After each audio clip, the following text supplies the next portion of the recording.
अस्सलाम वालेकुम नाज़रीन। मुसाफिर न्यूज़ के डिप्टी एडिटर राव फरमान अली ने बिहाड़ी पुलिस के रोशन पहलू और जानवरों से इजहार हमदर्दी को सराहते हुए मुसाफिर न्यूज़ को रिपोर्ट की है कि पुलिस थाना सदर बिहाड़ी ने जानवरों पर बेरहमी और जुल्म करने वाले मुलजम मोहम्मद अली को गिरफ्तार कर लिया।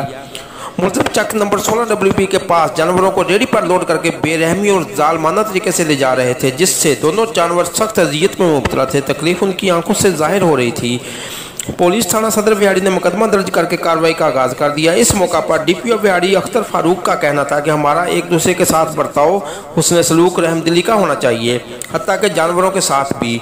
बिहाड़ी में जानवरों से बेरहमी, मारपीट और ज़्यादा वजन लोड करने वालों के खिलाफ भी कार्रवाइयाँ की जाएंगी। देखते रहिए मुसाफिर न्यूज़।